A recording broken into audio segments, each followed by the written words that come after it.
Niining panahon nga ang putling ebanghelyo gihagit sa mga hiwi nga pagtulunan. Kinahanglang mo barog ang mga tinunan ni Kristo sa pagpakigbisog sa paglaban sa pagtuo nga makausa ug alang sa tanang panahong gihatag sa Dios ngadto sa iyang katawhan. Mao'y hinungdan nga namugna kining tulumanon ang putling ebanghelyo. 30 minutos nga pagsabwag sa tinuod nga ebanghelyo kauban ni Pastor Jeremias hangad. Ang putling ebanghelyo tulumanon nga gihatod kaninyo sa Herald of Grace Radio Ministries Philippines. Ang putling ebanghelyo. Ang putling ebanghelyo. Ang putling ebanghelyo.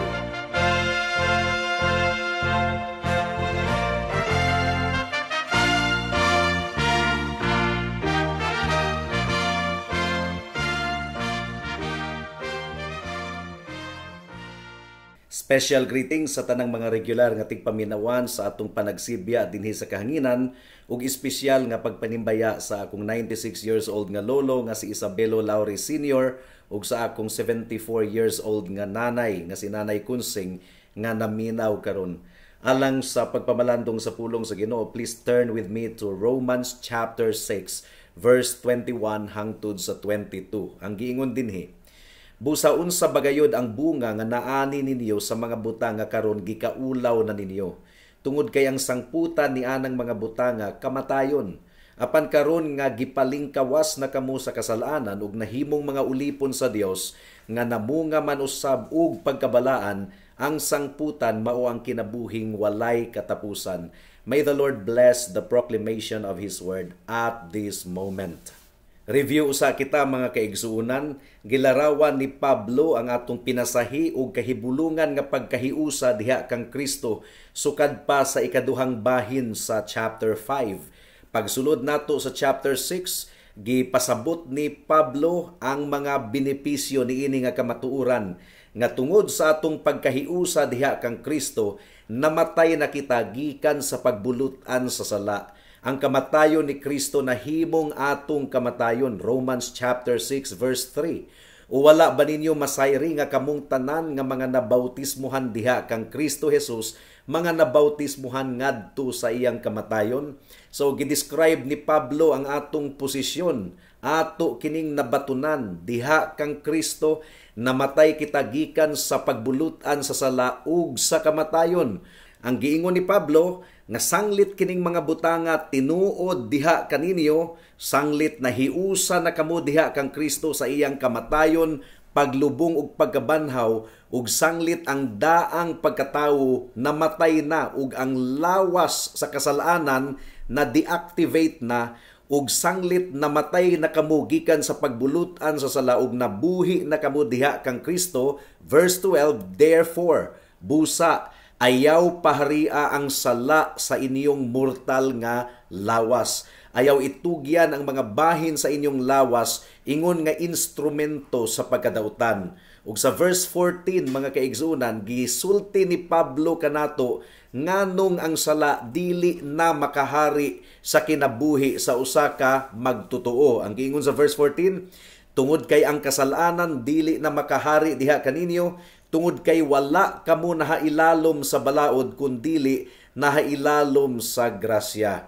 Ug sumala sa ako nang gipasabot ni adtong mga nangagi, ang chapter 6 hangtod sa chapter 8 mao kini ang gitawag og extended commentary or extended nga pagpasabot sa katapusang duha ka bersikulo sa chapter 5. Unsa man kini? Romans 5:20 hangtod sa 21. Apan miabot ang balaod nga namunga og pagdaghan sa pagsupak, apan kung diin daghan ang kasalanan, samot nga midaghan ang grasya, aron nga kung giunsa nga ang kasalanan naghari sa kamatayon, maingon man usab nga ang grasya makahari pinaagi sa pagkahimong matarong ngadto sa kinabuhing walay katapusan, pinaagi ni Hesukristo nga atong Ginoo. So kining duha ka mga bersikulo gipalapad bagyod kini og duro sa chapter 6 hangtod sa chapter 8, mga kaigsunan.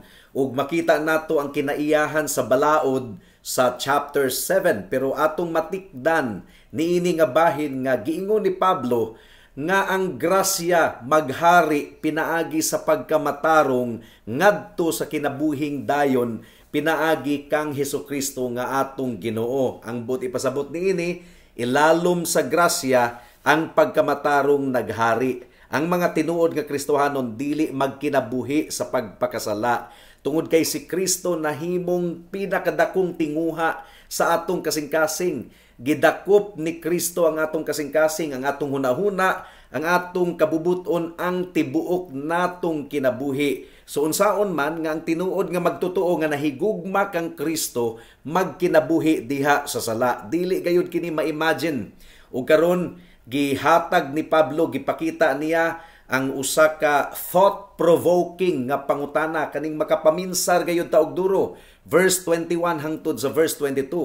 Busa unsa bagayod ang bunga nga naani ninyo sa mga butang nga karon gikaulaw na ninyo. So atong tubagon kini nga pangutana sa nahabiling oras sa atong pagpamalandong niining taknaa. Mudangat na kita sa unang punto. Dunay assumption si Apostle Paul. Ang buot ipasabot ni ining assumption kining giisip ni Pablo nga tinuod gayud kini sa tanang magtotoo. Unsa man kini? Nga ang tinuod nga magtotoo gikaulaw na niya karon ang iyang kinabuhi kaniadto, ang iyang kasalanan kaniadto. Ang gihisgutan ni Pablo ang mga sala nga atong gikalipay kaniadto ato na karong gikaulaw. Mao kini ang assumption ni Apostle Paul. Gituuhan niya kini nga tinuod gayud sa tanang mga magtotoo, mga butang nga karon gikaulaw na ninyo ang sala. So ang pangutana ni ini mga kaigsuunan, diha kang Kristo, gikaulaw mo na ba karon ang mga sala nga imong gikinabuhi kaniadto? What if ang sulod sa imong hunahuna karon ma-display sa computer screen or sa television screen nga makita sa tanan? Maulaw ba ikaw? Or mahimaya ang Ginoo gumikan kay ang sulod sa imong hunahuna limpyo ug makapahimaya sa Ginoo? Or maulaw ikaw gumikan kay ang sulod sa imong hunahuna puros dautan ug kasalanan? What if all of the sudden ang tanang mga tawo masayod sa tanang gibuhat nimo kaniadto? Maulaw ba ikaw nga ang imong mga sikreto kaniadto mabutiag sa tanan? Ang imong kaulaw at tubangan sa mga tawo, mga kaigsuunan, wala ra kana. Gamay ra kaayo kana kung itandi sa imong kaulaw at tubangan sa Ginoo. Kung imong ma-imagine nga ikaw naatubangan sa Ginoo, ang imong kasing-kasing magisi gayod, mga kaigsuunan. Kung imong ma-realize nga ikaw puno sa pagpakasala sa imong kasing-kasing ug hunahuna ug bisan pa sa imong binuhatan. Mao nga ang tinuod nga paghinulsol sumala sa gitudlo sa Biblia, mao kining pagkaguol gayod kaayo gumikan sa atong sala. Ang pagdumot sa sala ug pagbiya sa sala gumikan kay dulumtanan kini atubangan sa Ginoo. So mao kini ang argumento nga gi-forward ni Pablo niini nga bahin sa iyang sulat. Unsaon man nga ang tinuod nga Kristohanon magpadayon sa pagkinabuhi diha sa pagpakasala. Nga matud pa sa verse 3, namatay na siya kauban ni Kristo. Verse 6, ang daan niyang pagkatawo diha kang Adan, wala na. Verse 12, dili siya makahimong magpadayon ingon nga ulipon sa sala. Ug karon gi-forward na usab ni Pablo ang bugat kaayo nga argumento. Ang sala ato na karong gikaulaw. Kaniadto ang sala atong gikalipay o gipanghinambog pagani nato. Pero karon kung ikaw tinuod nga Kristohanon, imo nang gikaulaw karon ang sala nga imong gikinabuhi kaniadto. Nganong magpakasala man ang mga tawo, gumikan kay wala nila kini gikaulaw. Ang mga tawo nga naghambin og kinaiya nga kaugalingon lamang ang ginahuna, adunay kasina sa kasing-kasing, adunay pagdumot, adunay kasuko, ila kining gihambin, mga kaigsunan, gumikan kay wala nila kini gikaulaw. Ang mga tawo mo rebelde sa awtoridad, gumikan kay wala nila kini gikaulaw. Ang mga tawo selfish, garbuso kaayo, gumikan kay wala nila kini gikaulaw. Pero sa dihang ang tawo tinuod nga nahimong Kristohanon, ang mga butang nga iya ganing gipanghinambog kaniadto, iya na karong gikaulaw. Diba? Ang mga tawo Buhaton nila ang ilang gustong buhaton. Kung buot gayud nilang buhaton ang dautan nga gusto nilang buhaton, mangita gayud sila og pamaagi nga mabuhat kini. Ug ang mga tawo maningkamot gayud nga ilang ma-justified or mapangatarunganan nila ang ilang mga gibuhat. Gumikan kay nga atong kasing-kasing mangililad kayo sa nga tanan nga bisag nasayod kita nga dautan ang atong gibuhat, magpalusot gayud kita, mangitag pamaagi nga ma-justified or makabaton og pangatarungan ang dautan nga atong gibuhat. Now, ang mga tawo posible nga maulaw temporarily, maulaw og kadali sa sala nga ilang gibuhat kung makadungog sila og wali nga murag naigo sila, pero dili magdugay mga kaigsunan, mawagtang ra gihapon kini sa ilang hunahuna. Makakita silag pamaagi nga ma-justified or makapangatarungan sa dautan nga ilang gibuhat. Mao gani nga walay pulos alang sa mga pastor nga murag mopakaulaw sa mga tawo sa iyang sermon. Dili na gikinahanglan gumikan kay kung wala gayud tanduga sa balaang espiritu ang ilang kasing-kasing, dili man gyud sila maulaw sa ilang gibuhat. Ang balaang espiritu lamang ang makahatag og balaan nga matang sa kaulaw sa atong kasing-kasing og hunahuna. Ang gikinahanglan nga buhaton sa mga pastor mao nga matinud-anon nga ipasabot ang pulong sa Ginoo ngadto sa mga katawhan. Ang balaang espiritu na ang bahala nga muigo ug mudulot sa kasing-kasing sa mga tawo. Now, ikaduha nga punto mga kaigsuunan, ang argumento ni Apostle Paul, nangutana siya, unsa may atong naangkon, unsa may bunga nga atong nakuha gikan sa atong pagpakasala sa una. Wala. Kaulawon ra ang atong naangkon. Ang giingon din hiyo, busa unsa bagayod ang bunga nga naani ninyo sa mga butang nga karon gikaulaw na ninyo. Sa tinuod lang mga kaigsunan, ang mga tawo magpakasala, gumikan kay nagtuo sila nga aduna sila'y benepisyo nga makuha gikan sa ilang pagpakasala. Karon alang sa tinuod nga Kristohanon, gikaulaw na nato ang sala karon. Apan kaniadto baliktad mga kaigsunan, atong gibuhat ang sala, gumikan kay nagtuo kita nga makahatag kini og benepisyo alang kanato. Ug mao kini ang hinungdan nganong gibuhat sa mga tawo ang buot nilang buhaton bisan pagdautan kini, gumikan kay nagtuo sila nga makahatag nila kini og benepisyo.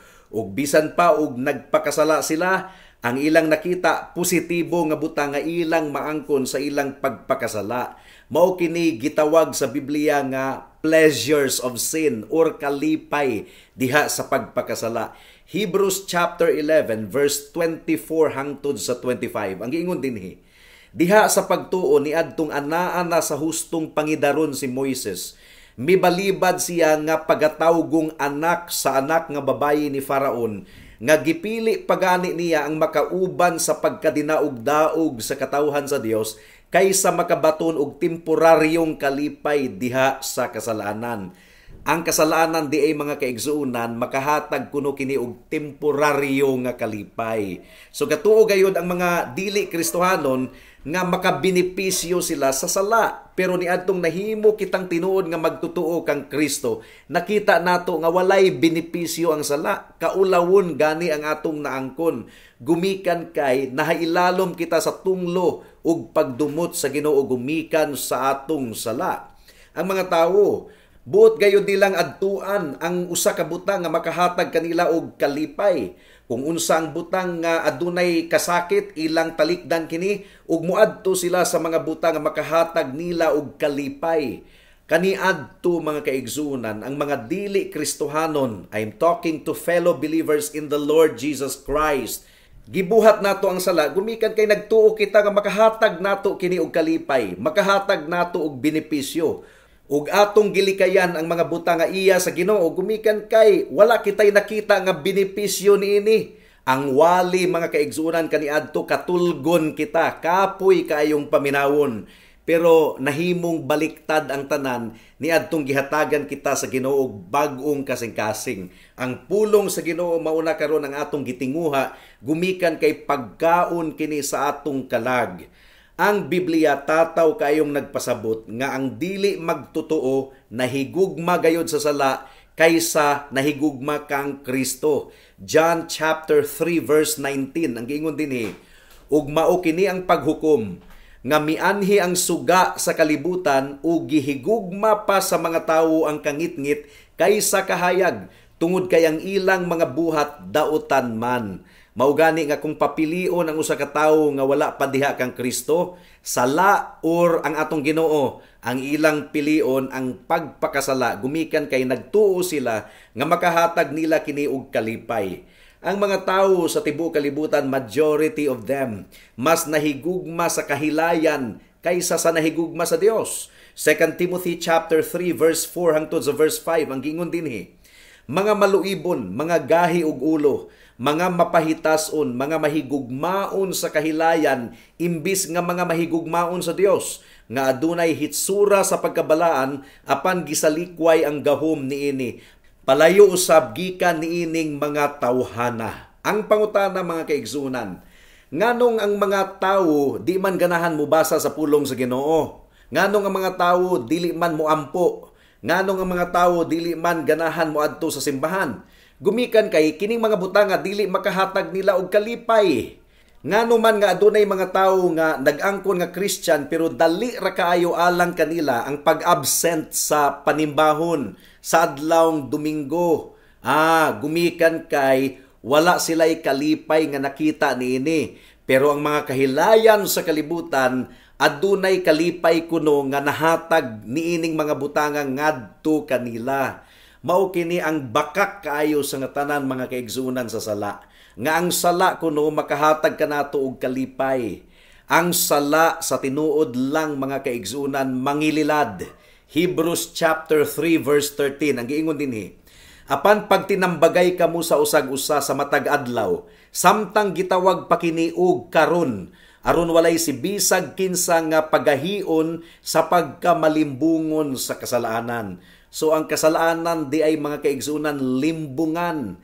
Bisan pa ang mga bahandi nining kalibutan na limbungan kuno. Matthew chapter 13 verse 22 ang giingon dinhi ang nasabwag sa mga sampinitan mao kadtong mga namati sa pulong apan ang kabalaka sa kalibutan ug ang limbong sa mga bahandi mituok sa pulong ug wala kadto namunga. Si Satanas bakakon kaayo, mangililad, iya kitang giilad sa unsang paagi. Gihunghong niya sa atong kasing-kasing ug una nga ang sala dili makadaot kanato, nga ang sala makalipay kanato. Gibuhat gayud ni Satanas ang tanang mahimo niya aron ang atong kasing-kasing hunahuna mapalayo gikan kang Kristo. So unsa may benepisyo nga atong makuha gikan sa sala, unsa may bunga niini? Tataw kaayong gipasabot sa Biblia nga ang bunga sa sala mao ang kamatayon. Usa lamang gayud ang bunga sa sala, kamatayon. Romans 5:12. Busa kung giunsa nga pinaagi sa usa ka tawo misulod ang kasalanan sa kalibutan ug pinaagi sa kasalanan mao ang kamatayon, busa miabot sa tanang mga tawo ang kamatayon tungod kay ang tanan nakasala. Ang sala mao ang nakapahimulag kanato gikan kang Kristo, gikan sa Dios. Wala gayoy benepisyo nga atong maangkon sa pagpakasala. Ang rebelyoso nga kinaiya mga kaigsunan kanunay kini nga makahatag kanato og kadaot. Hebrews chapter 13 verse 17 ang gingon dinhi, sunod kamo og pagpasakop sa mga nanguna kaninyo tungod kay insakto silang nagabantay alang sa inyong mga kalag isip mga may tulubagon. Pasagdahi nga mabuhat nila kini nga adunay kalipay imbis nga kaguol tungod kay kung mao dili kini mahimong makatabang kaninyo. Ang paghigugma niining kalibutana, mga kahilayan sa kalibutan, mao kini ang makapadugmo kanato, mao kini ang makapaalaot kanato mga kaigsunan. Ang butang nga atong giisip nga positibo, mao kini ang makahatag kanato og tunglo.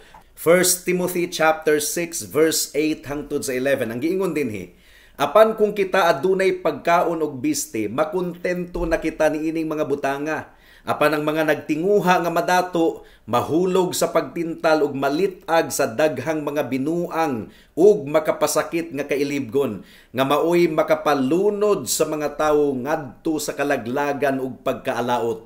Tungod kay ang paghigugma sa kwarta, maoy gamot sa tanang matang sa pagkadautan, nga ang mga nagtinguhan niini nahalayo sa pagtuo o gituhog ang ilang mga kaugalingon diha sa daghang kaguol. Apan ikaw o tawo sa Dios, layui kining mga butanga ug sunda ang pagkamatarong pagka-Dios nun, pagtuo, gugma, pagpailob ug kalumo. So hinaot nga pamalandungan nato kining mga butanga. Ikatulong punto, gipakita ni Pablo karon ang contrast, ang baliktad nga larawan sa dili magtotoo ug sa tinuod nga magtotoo. Ang giingon sa verse 20 mga kaigsunan, ang sala kuno kaniadto mao ang atong amo. Romans chapter 16 verse 20. Tungod kay niadtong mga ulipon pa kamo sa sala. So you see, kaniadto ulipon kita sa sala. Ang balaod walay gahom nga miluwas kanato gikan sa sala. Ang balaod mao ang mikundinar kanato. Ang atong kasing-kasing ulipon sa sala nga atong gihigugma. Wala gayoy kaulaw ang atong gibati kaniadto. Philippians chapter 3 verse 19. Ang giingon dinhi, ang ilang dangatan kalaglagan, ang ilang tiyan ang ilang Dios, ug ang ilang kaulaw ang ilang pagkadalaygon, nga nakasentro ang hunahuna sa mga butang nga yutan-on. Apan karon aduna nakitay bag-ong agalon. Romans chapter 6 verse 22. Ang giingon dinhi, apan karon nga gipalingkawas na kamo sa kasalanan ug nahimong mga ulipon sa Dios, nga namunga man usab og pagkabalaan, ang sangputan mao ang kinabuhing walay katapusan. So gihatagan kita og kagawasan diha sa grasya sa Ginoo. In essence, gibalik ra ni Pablo ang verse 21 sa chapter 5. Unsa man ang giingon? Romans 5:21. Aron nga kung giunsa nga ang kasalanan naghari sa kamatayon, maingon man usab nga ang grasya makahari pinaagi sa pagkahimong matarong ngadto sa kinabuhing walay katapusan, pinaagi ni Hesukristo nga atong Ginoo. So unsa man ang bunga niining bag-ong relasyon nato with the Lord Jesus Christ? Ang giingon sa atong teksto, you have your fruit unto holiness. Adunay bunga ngadto sa pagkabalaan. Sa chapter 5 verse 21, ang pulong nga gigamit ni Pablo sa Griego, dikaiosones, nga ang but ipasabot niini ang pagkamatarong ni Kristo gisulob nga rikanato diha sa atong kaluwasan. Romans 5:19. Tungod kay kung giunsa nga pinaagi sa pagsupak sa usa ka tawo ang daghan nahimong mga makasasala, maingon man usab nga pinaagi sa pagsunod sa usa ang daghan mahimong mga matarong. So pinaagi kuno kang Kristo, ang mga magtotoo mahimong mga matarong pagasuluban sa pagkamatarong ni Kristo. Apan sa atong teksto karon sa Romans 6:22, lain nga pulong ang gigamit ni Pablo. Hagiasmon sa pinulungang Griego nga ang but ipasabot niini consecration, purification, sanctification of heart and life. Ang but ipasabot ang tinuod nga Kristohanon nga gisuluban sa pagkamatarong ni Kristo adunay bunga sa pagkahinlo, pagkabalaan sa ilang kinabuhi. Praktikal nga pagkabalaan mga kaigsunan, actual ga-describe kini sa kinabuhi sa tanang tinuod nga mga Kristohanon. Unsa man ang kaluwasan nga gihatag ni Kristo? Ang kaluwasan nga gihatag ni Kristo mao ang kagawasan gikan sa pagkaulipon sa sala. Unsa man ang Christian salvation, mao kini ang pagkaulipon na nato karon sa atong Ginoo. Ulipon na kita sa pagbuhat ug matarong, ug unsa man ang resulta niining mga butanga. Pagkabalaan sa tanang tinuod nga Kristohanon. Ang ilang kinabuhi gilain na diha kang Kristo, nahimulag na gikan sa mga butang niining kalibutana. 2 Corinthians chapter 6 verse 17 to 18. Ang giingon dinhi, busa gawas kamo gikan kanila, bulag kamo, nag-ingon ang Ginoo, ug ayaw kamo og hikap sa bisag unsang butang nga hugaw, ug pagadawaton ko kamo, ug ako mahimong amahan alang kaninyo, ug kamo mahimong akong mga anak nga lalaki ug babayi. Nag-ingon ang Dios nga makagagahom sa tanan. Gilain na ni Kristo ang iyang mga katawhan aron magamit niya diha sa iyang gingharian. 1 Thessalonians chapter 1 verse 9 ang gingon dinhi, tungod kay sila ang nagbalita mahitungod kanamo kung giunsa ninyo kami pagdawat o kung giunsa nga mitalikod kamo ngadto sa Dios gikan sa mga Dios aron mga lagad sa buhi og tinuod nga Dios. So gilain ni Kristo ang iyang mga katawhan aron mahiusa diha sa iyang hunahuna, mga kaigsuunan. Higugmaon sa katawhan sa Ginoo ang iyang gihigugma ug dumtan nila ang iyang gidumtan. Ang standard sa atong pagkinabuhi mao ang pagkabalaan sa Dios. So unsa man ang hinungdan nganong ang mga Kristohanon aduna gayoy bunga sa pagkabalaan, gumikan kay aduna na kitay bag-ong agalon. Si Kristo mauna ang atong Dios. Si Kristo mauna ang atong amo, ang atong hari, ang atong agalon. Ikaduha, aduna na kitay bag-ong kasing-kasing. Kasing-kasing nga dili na ulipon sa sala, kasing-kasing nga wala na nahigugma sa sala. Mao kini ang paglaom nato ug mao kini gisaad sa Ginoo nga rika nato. Romans 6:22, apan karon nga gipalingkawas na kamo sa kasalanan ug nahimong mga ulipon sa Dios nga namunga man usab og pagkabalaan, ang sangputan mao ang kinabuhing walay katapusan. Kini nga matang sa mensahe gipakagaan kayo sa mga katawhan karon nga mura ba og ang tanan moadto og langit or ang tanan mahilangit. Pero ang giingon sa Biblia, aduna gayoy limit ang makasulod sa gingharian sa Dios. Kinsa man ang makasulod sa langit, mga kaigsunan, kadtong mga katawhan nga nahimo ng gawas nun gikan sa pagkaulipon sa sala. Ang dalan padulong sa langit, mga kaigsunan, dili dalan sa pagpakasala. Ang tawo nga naglakaw sa dalan padulong sa langit, dili na ulipon sa sala. Iyang nadiskubrihan nga wala gayoy benepisyo ang sala alang kaniya. Busa iyang gidumtan na ang sala ug iyang gidaganan ang sala, gitalikdan ang sala. Kinsa ang makasulod sa langit? Kadtong mga nahimong ulipon na sa Dios. Ang ulipon, mga kaigsunan, walay kabtangan, walay mga gipanag-iya, wala sila'y katungod. Ang ilang papel mao ang mualagad sa ilang amo. Ang tawo nga naglakaw sa dalan padulong sa langit, mao katong tawo nga miila nga si Kristo mao ang amo, mao ang hari, mao ang agalon. Matthew chapter 16 verse 24 and 25. Ang giingon dinhi, pagkahuman gisulti ni Jesus sa iyang mga tinun-an, kung si bisan kinsa buot musunod kanako, balibara niya ang iyang kaugalingon ug pas-anon ang iyang krus ug musunod kanako. Tungod kay si bisan kinsa nga nagtinguha nga muluwas sa iyang kinabuhi, mawad-an hinuon niini. Apan si bisan kinsa ang mawad-an sa iyang kinabuhi tungod kanako, makakaplag hinuon niini. So kinsa ang padulong sa langit?